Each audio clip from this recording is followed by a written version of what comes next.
Here in Eau Claire, we do things a little bit differently. So you'll hear from entrepreneurs that are in their startup phase, their concept phase, all the way to established businesses that are making a pivot to a new service or new form of operation. And every once in a while, we like to bring in what we call a legacy business here in Eau Claire, where we talk to an established business that is maybe making a change or adapting to a current situation like we're currently going through. So today we have Luke Benedict with Benedict Sales and Service from Eau Claire. So I'll kick it over to Luke, and he can talk about what Benedict is doing right now with COVID-19 and the current pandemic. Great. Well, good morning, everyone, and thank you for allowing me to present today to your group. This is pretty cool. Scrolling through, see a lot of faces and familiar faces. So I can't see everybody on my little screen here. I'm much more of an in-person presenter, so bear with me here as I go through this. But you can see I've got my little PowerPoint up here. I'd like to first just start with taking you through a little bit about our business. For those of you that don't know, we'll go through some of that history real quick, and then we'll get into the what are we doing now, what's our business philosophy, where are we going, and then talking about what we're doing through COVID and some things there. So first off, I'm Luke Benedict. I'm our VP of Sales and Marketing, and one half of the fourth generation in the Benedict family business. So what is exactly Benedict Sales and Service? So we are a commercial refrigeration, HVAC, food service, and beer systems company. I know that's a lot to digest all at once, but we focus on both the sales side, which is anything from the design, layout, implementation, installation side of the business, to then once you're up and running, we like to help you out on that service side too, so that really we try to be a lifelong partner with our businesses that we work with. We were established in 1938 by my great-grandfather. I'll get into that timeline here in a little bit. But we are now servicing the Eau Claire, Hudson, Rice Lake, Milwaukee, and La Crosse areas. Milwaukee's pretty small yet in its infancy stages, but we're working on growing that. We had actually acquired a company down in La Crosse in 2017. So that's been going very well. They're growing. And that was part of the reason that we actually transitioned our name from Benedict Refrigeration to Benedict Sales and Service. We've grown in our offerings, we've grown in our region and what we do. So we figured we'd better make sure that our name reflects that, so we're not just having everybody thinking we only do refrigeration. How did we get started? And that is a family business story. Kind of like I talked about, that was in 1938. My great-grandpa Sam started the business, and that actually was converting ice boxes, the old boxes that just had a giant block of ice you shoved. They looked like a mini fridge almost, or bigger.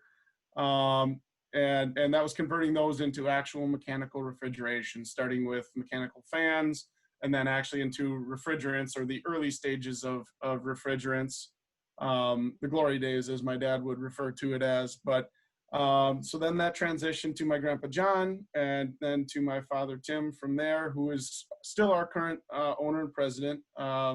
He and mom are both owners.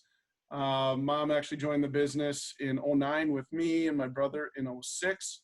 And we are currently starting the process of transition then to my brother and I as well. So we're hoping a successful transition into that fourth generation fully. But it's kind of a crazy cool stat, but also a little bit intimidating as the fourth generation. But only 3% of businesses make it into the fourth generation and beyond. So we're pretty proud of that, and that is something that we do want to continue for a long time to come here. And so here's kind of the more fun part of actually getting into some meat. Now that you know a little bit about where we've come from, what makes us different? And I think that can mean a lot of different things in terms of business. And I'm going to start off with some terms you're probably fairly used to. You know, the customers and employees come first. Your people are what make your business. It's not me, it's not my brother, it's not my dad or my mom. We're a factor in it, but it's your people that really make what you do what you do. And your customers are the people that make it all go. They fund it. They are the ones that believe in you and they trust you to deliver day in and day out. So I know you've all heard a lot about that in the past. So I'm going to just keep moving here a little bit. Those family values, we really do believe in those.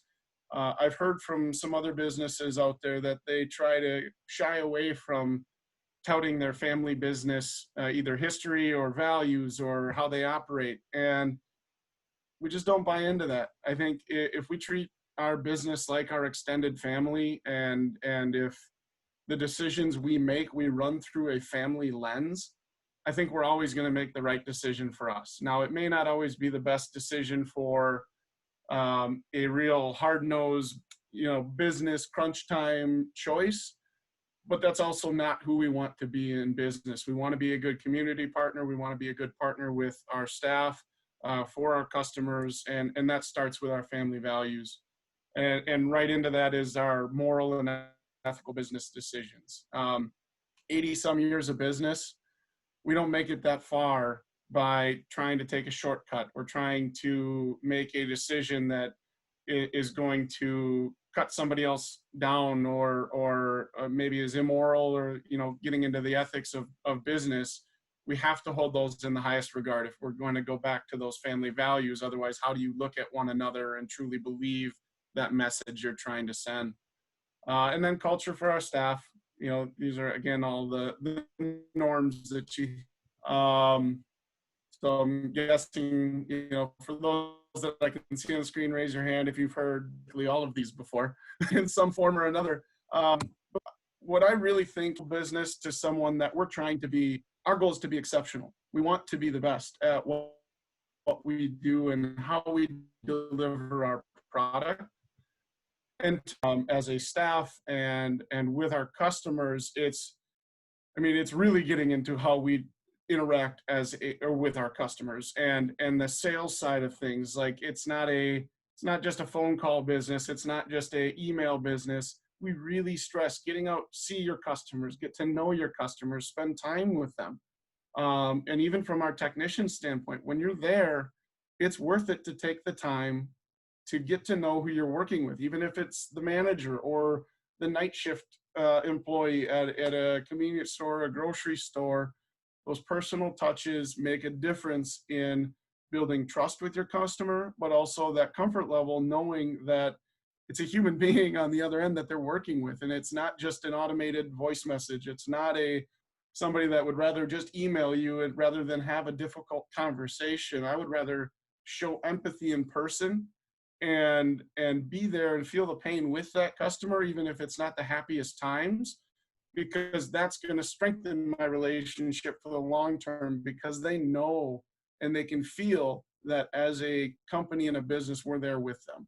And then hard work is just, it goes without saying. It's not necessarily the hours that you work or your 9 to 5 time. Well, hey, I'm here 40 hours every week, or hey, I'm here 80 hours every week. It's not necessarily that, but it's being willing to dig in when you need to dig in and at the opportune times, and being willing to maybe drop everything to take care of what needs to happen on a given day. Is, to me, that's what hard work really is your availability and your willingness to dive in, and especially when it becomes difficult. I think that's where some people maybe they shy away from a conversation, they shy away from a pitch, or they shy away from developing something that could be transformational for their business because it's hard.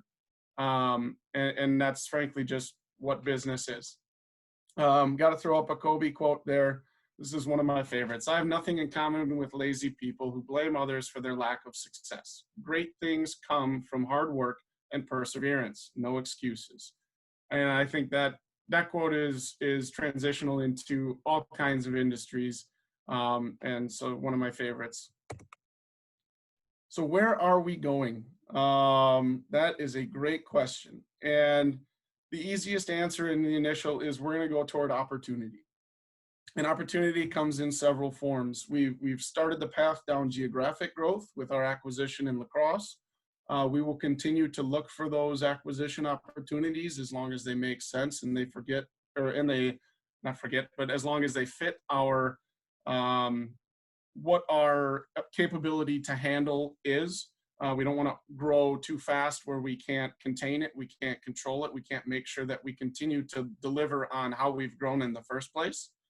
We're going to look for product opportunity, and I'll talk a little bit more about that in that COVID section, but right down to our cashier shields that we've started to sell all over the place, actually, even all over the US, because it was something, it was a need, and something that we were able to make some partnerships and develop relationships to get product out to those that were going to need it to be able to operate themselves. But that product opportunity doesn't have to be a physical item. As a service company, I would also look at product opportunity is, how do you deliver your service? For us, it's a really big deal.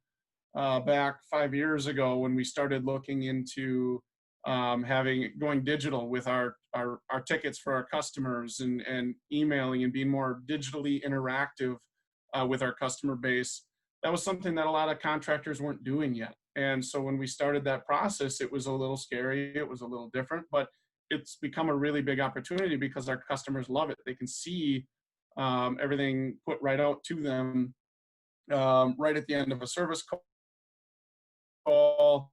It makes interaction for the technicians better because they can pull customer history where they didn't have access to that before. So product opportunity can come in a lot of different forms on that end. But then also the last one is that further saturation of existing markets. And when you hear saturation, you think it's done and over. But what we found is when we're just being introspective and looking at what we're delivering to our customers, a lot of times if you dig hard enough and you look hard enough, you find you might have holes in that product offering, and maybe you have a really strong, like for us, we do have a really quality industrial and like processing plants, things like that we can work with, either chillers or sometimes refrigeration crosses over into some of those applications, and we weren't really taking advantage of it. We weren't selling that service to anybody. And so it's sometimes just taking the time to slow down, quit looking at the horizon and look within to see, okay, what did we miss?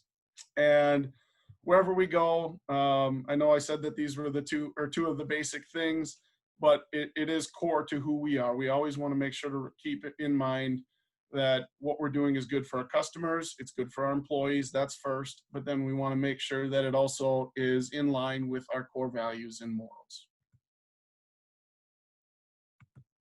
So if you want, anybody can play the music in your head. Here comes Jaws, da-dum, da-dum, all that. It's COVID. It doesn't have to be a panic and run situation. I think for us, the Benedict response, the biggest thing that I want to talk about today is, yes, it is not just the safety things that we did. Yes, we had a lot of staff go remote. Yes, we put in PPE for our service technicians, our salesmen that had to have interpersonal interactions with customers and in-field work. And we put in place sanitization practices and cleaning practices for both at the office and in our techs' vans. Those are all really important things.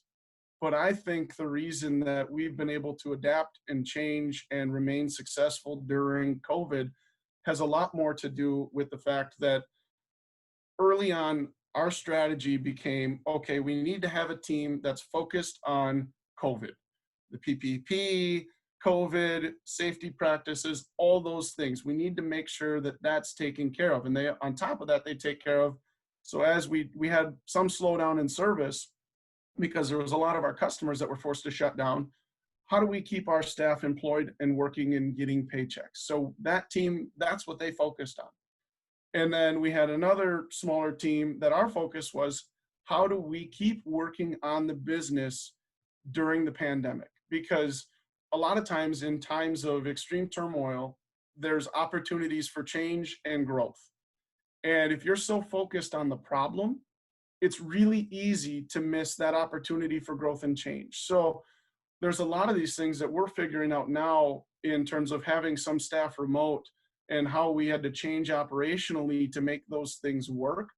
And now we're realizing there's some of our staff that we probably need to have working somewhat remotely on occasion because they're able to operate so much more efficiently. Well, that was a surprise. We weren't expecting that. We thought we needed everybody here in our safe little hub in Altoona, right in the office where we can see everybody and be able to just easily walk down to their office and touch what they're working on, or what, you have that tangible opportunity there. It's not as necessary as we thought in certain cases.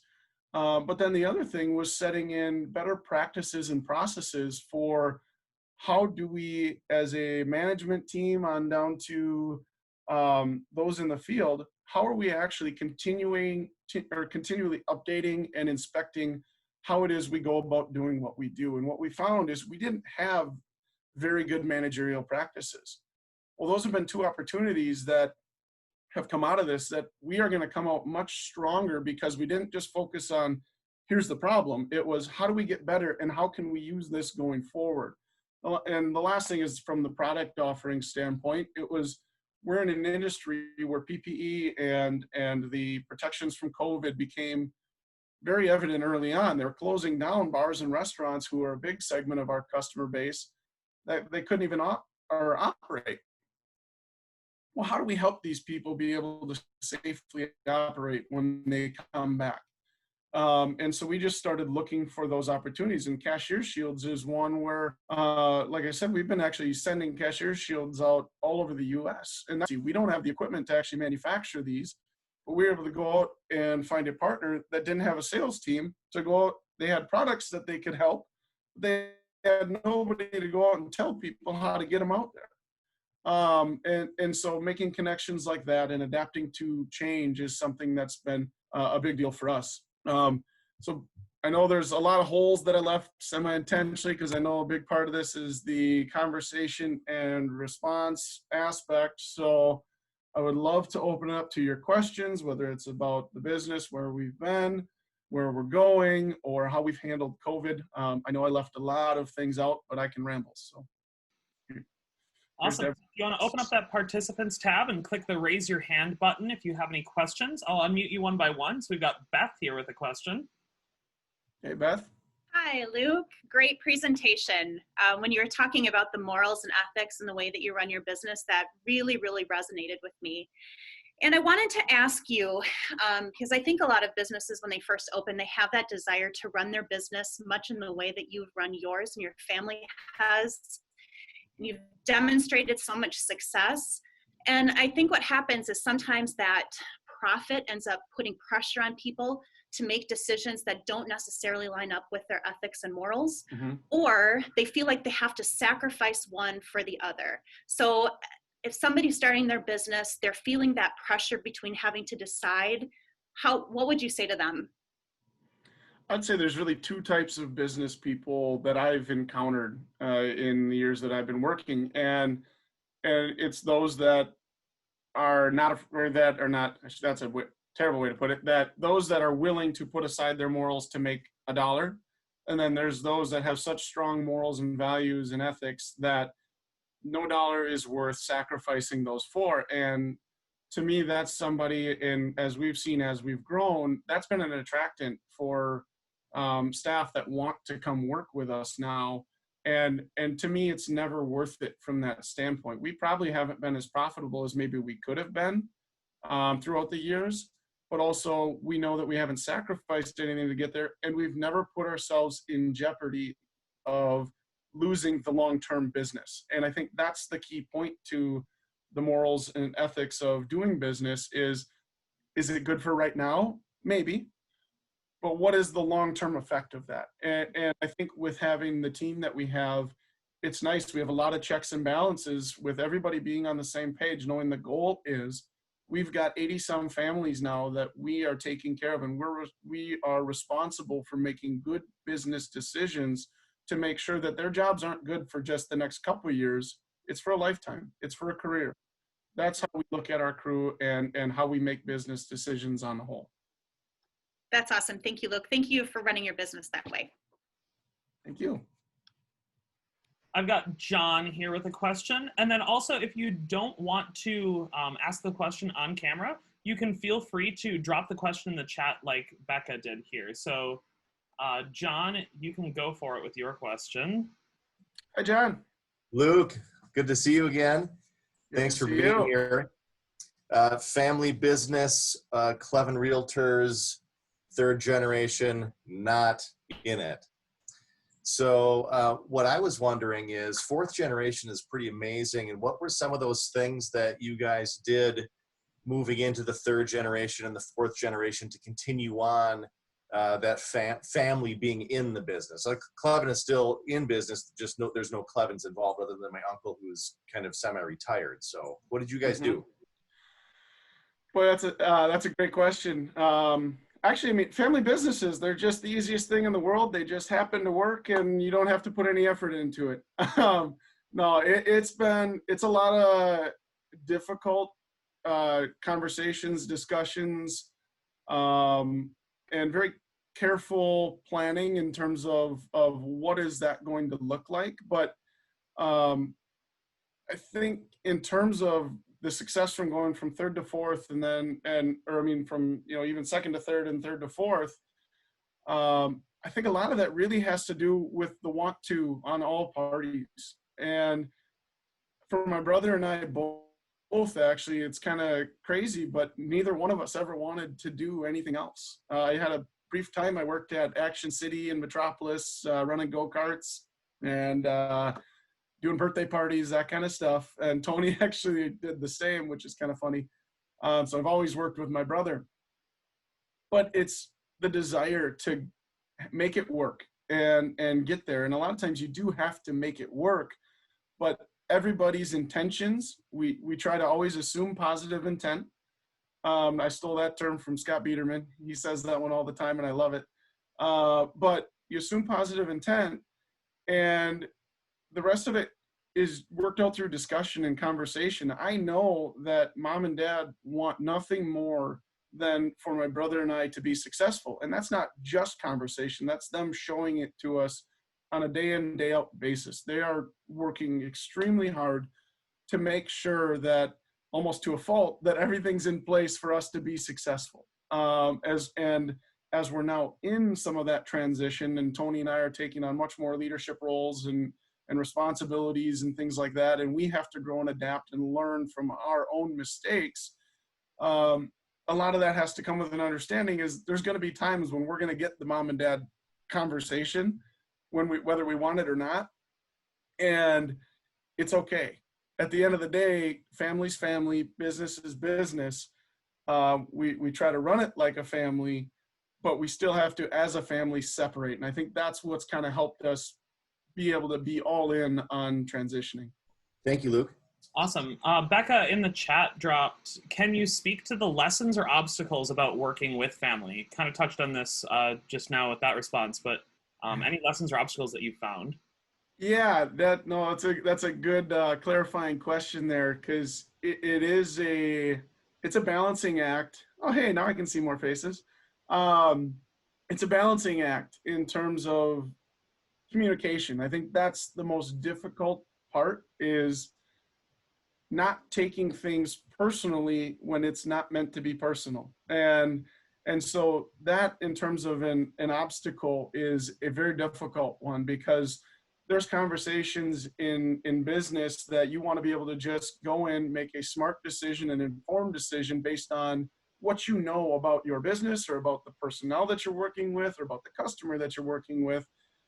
But it's hard to get away from family, where maybe you've got history with all these people for years and years and years. Well, they might take something the wrong way because of that outside history. And you've got to find a way to come back to center and refocus where everybody's at and get to a point of understanding. And again, assuming positive intent and what's best for the business. The other part of that is the personalities. Like my dad and I would be the two out of all of us that are much more apt to butt heads. And fortunately and unfortunately, it's because we are really similar. I can see my uncle laughing over here because he knows that all too well. But we're okay with it because we both understand that where we're at, we're really hard-headed, both of us. And we're both very strong-willed.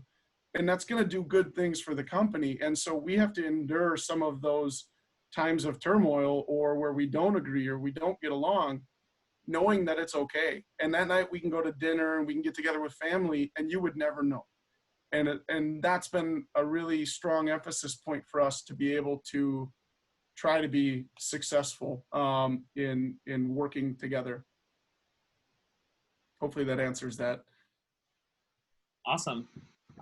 Phil dropped in the chat too, just a commendation for you and your family. Huge supporters of the Chamber over the years. You volunteered numerous hours in key leadership roles and have a great sense of community. So I think that really speaks to your mission and your involvement in the community and the greater community as well. Again, feel free to open up that participants tab and raise your hand if you want to ask any questions or drop those in the chat. Luke, what was the turnaround time for the business to kind of pivot to making the shields and knowing that that was something that you could do during the COVID-19 pandemic to keep going with your business while this was all happening? We were pretty fortunate in that end. We had some manufacturers that we had relationships with already that started to kind of dip their toe into the water of that area of business. So it was almost immediate in terms of there where we were able to say, okay, this is something that's going to be important. Then you start the Facebook post and promoting it and making calls, personal calls, and saying, hey, this is something we have available if you get to the point you need it. But then the biggest thing I think that helped us be successful in making that transition, we had the couple TV spots that happened. That was great. We always appreciate that when we can. But it was also the reassuring of the customers. We could go look and see and compare. We didn't do these as a profit center for our business. This was something during a time of need for the community and surrounding areas that we could offer at a price no one was even close to, because I was able to make a relationship with a manufacturer and do it. Obviously, yeah, we have to cover our costs. We don't want to go backwards in business. That's not smart for, again, those 80-some families that we're trying to look out for. But you kind of put some of that a little bit aside during times like this, where it was really an opportunity that we could say, hey, we're doing a really good thing to help businesses get back to operational. And at the end, that's really our goal. Because we're a commercial business, we don't do residential. So if businesses aren't open and running, well, then we're not running at capacity. So to us, it was, again, the longer play. What makes more sense for us as a business? Does it make sense to try to make a quick buck, or does it make sense to try to get businesses open again and working in their normal platform? Because that's going to help the community as a whole. And through this, did you find any new clients that you hadn't worked with before that were now coming to you for this? Yeah, absolutely. A ton. That was surprising. Office spaces, banks that we hadn't worked with, manufacturing facilities that we hadn't worked with. I mean, I even had people out in the New York, New Jersey area somehow saw, I don't know if it was Facebook or what, I'm going to guess, but they had seen that we had these available and we shipped them out. So it was a pretty interesting, we didn't expect that to be a big thing beyond just local here at all. That's really awesome. And do you see any long-term effects of those relationships with potentially different businesses than you've worked with before, and any potential impacts on your operations moving forward? Absolutely. I think what we're seeing there is it opened the eyes to a lot of existing either community members or businesses in our area to realize, hey, we're not just refrigeration anymore. We are all these other things. And when we say food service, I mean, that's anything from tables and chairs to your silverware to bowls, cups, anything that you cook or cool with in the kitchen. It's a wide array of opportunities that we can help. I mean, patio heaters and patio furniture. I mean, that kind of stuff commercially, of course, but it was a good eye-opening experience for a lot of those customers that we can do all these different things. And so I definitely think that that's going to have a greater impact long-term for sure. That's really awesome to hear. Beth. Hi again. Hi, Beth. So when businesses are looking to make changes and to grow, sometimes I think they may see so many opportunities that it's hard for them to decide which opportunity to take or if they take on too many opportunities, then their mission or focus gets so diluted. So as you've looked to grow and take on opportunities, how have you decided which opportunities to take and which ones to pass by? Sure. Great question. And that is a complicated answer to a degree in terms of what that process looks like. To simplify it as much as I can, I would say it's got to go back to the 2 points of our core, which is looking at our customers and employees. Is it good for them? And then is it follow along with our morals, ethics, and standards as a family business too? And then we really dive into how do we take this to market and what does that look like? And a lot of times I know I had the hard work point, but you still, in terms of prioritizing, is you have to balance what are you going to have to put in to get this to market with what is the potential of that opportunity. And so sometimes you're picking the one, man, this is going to be grueling and I am going to not love myself for the next 2 weeks having to try to figure this out. But man, is it a ton of potential for us. And you got to go do that one first, where you might have some low-hanging fruit that it's like, you know what, that's still going to be there if you can identify that. Sometimes you can, sometimes you can't, but it's really, you got to compare and contrast what the opportunity really is and look at the total opportunity cost in terms of getting there. Awesome. Travis. Mr. Benedict, excellent. Good morning, presentation. Travis. How you doing? So I would never use the term the transition of a family business to generation as easy. But if the first generation does it the appropriate way with the right culture and the community sense that Benedict has done for a number of years, it makes it simpler for that new generation to come in and just keep moving forward. With you and Tony's transition, it's probably the first time also that you've implemented an acquisition moving into a brand new market community where you had to maybe instill that culture and value in a brand new space where it's not known how great of a family that you have from a community perspective. What did you learn through that process to grow your business, and how you've maybe learned that what you're doing is absolutely correct and continue doing it, and just how you've evolved as a business through that learning? Well, I think it's a great observation, first of all, that mom and dad have done a great job. And I will always call them mom and dad in business. They are not Tim and Amy to me. They are mom and dad. That's first and foremost. But so I know it sounds funny when I say it, but it's just everybody knows it. That's how we are. But they've made it really easy in terms of being able to tolerate the transition and being accommodating and understanding. And it's a hard process for everybody. So that helps. And being that we've seen that firsthand, I think it's made it really easy, or not really easy, easier, I would say is the better term, with the other branch in trying to instill those same values and beliefs and culture down there. Is we've seen it presented to us in a manner that's caring and loving and supportive. And really that's all we've done, is just tried to, right down to if we've had to bring in any managers or any new hires as we've grown. But the focus 100% in the initial was on culture and how, as a staff, we met with every single one of our staff down there one-on-one and said, what is your perception right now? Before we're not talking to you about where we're going, what we're doing, just how are you? How is the business climate down here?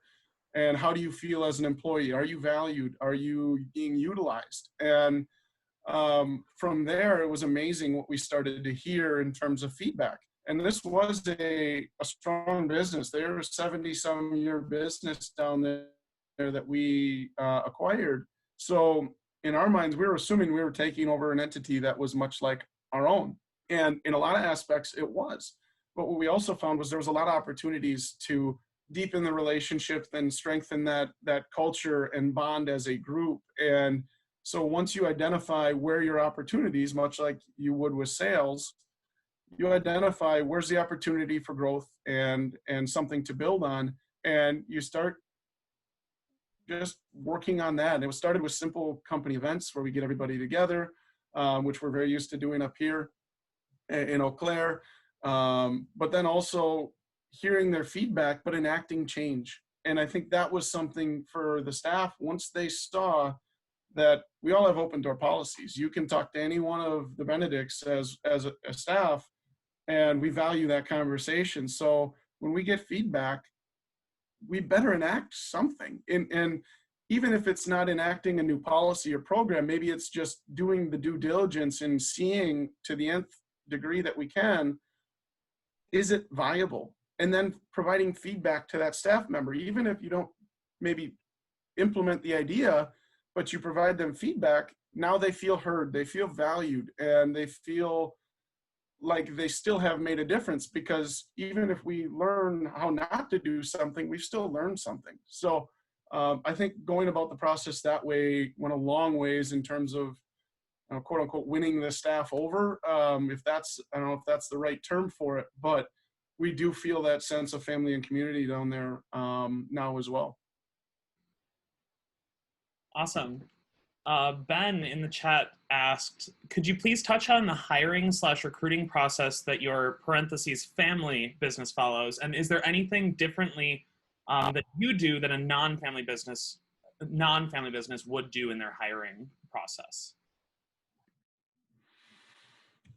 I don't know that we're super unique there. I mean, maybe in certain positions, for our higher level if I'm being really, really open, for our higher level managerial positions, that kind of stuff, there's a few extra points. We'll do a phone screening, and then we do at least 2 interviews with different individuals, depending on what the position is for. But then for even higher level managerial positions, then we also add in, like, we'll do a dinner, or we'll do even a cocktail hour, or a breakfast, coffee, however. But we do try to do something with the family, and we try to include spouses, because that matters. It matters a lot in terms of if you want to get buy-in from the staff and their family in terms of what are they really getting into. You're not just hiring the individual, you're hiring all of those surrounding them. That's their support system. That's their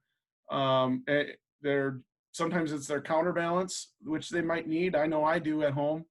And so it's a package deal. And I know there's other businesses that do some of the same, but we really do, in terms of when we're interviewing, we focus on culture and personality as much as anything, because if you bring in the wrong fit, it doesn't matter how talented they aren't going to make you better.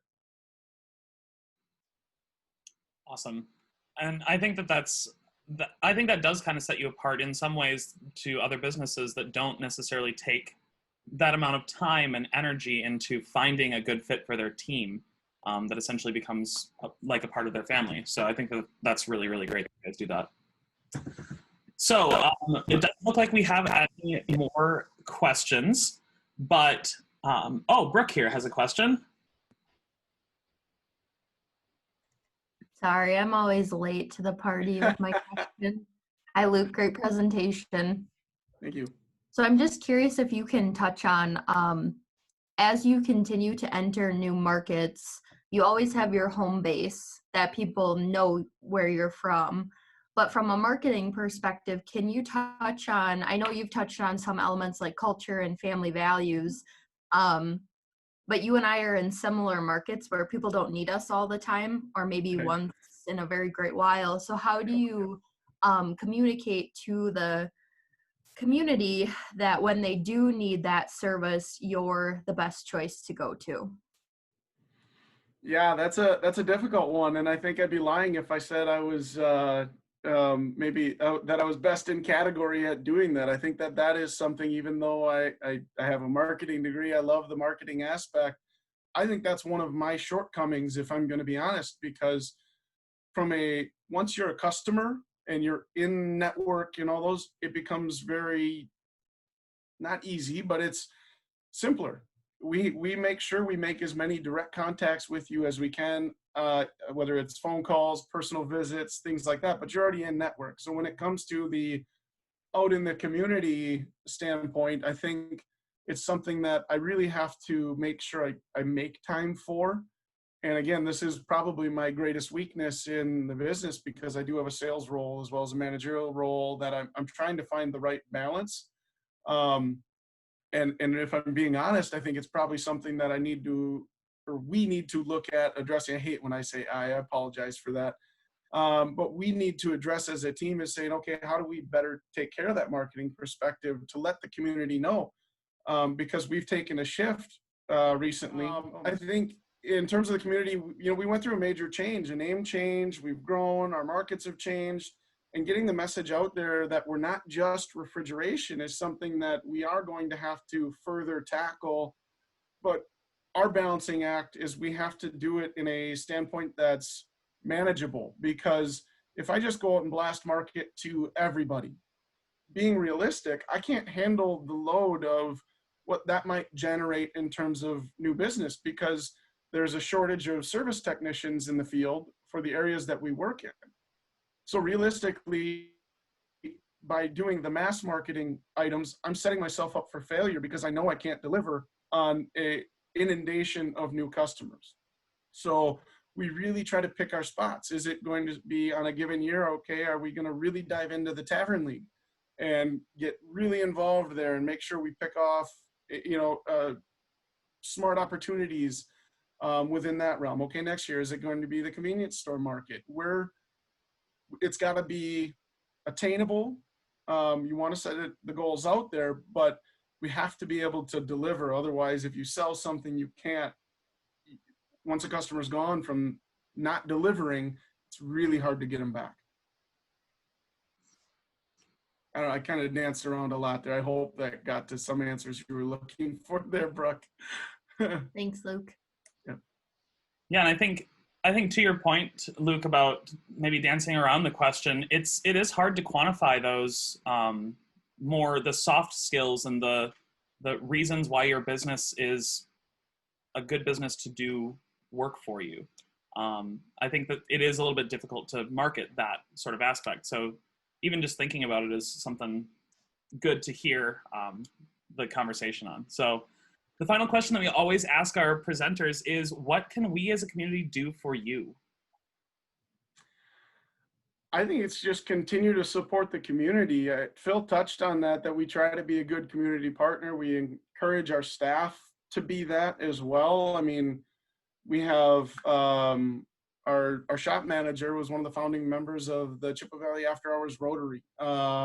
We've got volunteers in CCEDC, the EDC, Eau Claire Chamber, Chippewa Chamber. I mean, we've got people involved in the Children's Museum, Boys and Girls Club, Junior Achievement. All these different organizations that are great community supporters there. I think that we want to be out there in the community that way. So if there's a way you can help us, if you got a business opportunity, we want to be able to help you. And I promise you, we will do a good job for you, or the best that we can. But in terms of really helping us is help the community, because as the community grows, then we all keep improving and doing better as a whole, which is good for everybody's business. So if I have one ask, I think that's it. Excellent. Yeah, I think that's a great sentiment, that a rising tide raises all ships. So that's awesome that kind of that's what you're promoting. And in the Facebook I like that saying. feed, there were actually a couple more comments commending Benedict on their service. So again, thank you. I appreciate that. Thank you for presenting today. Absolutely. Well, thank you all for having me. And if you come up with any questions later, by all means, I think we're fairly findable out there. Don't hesitate to ask. Awesome. So thank you, everybody, and we will see you all next week.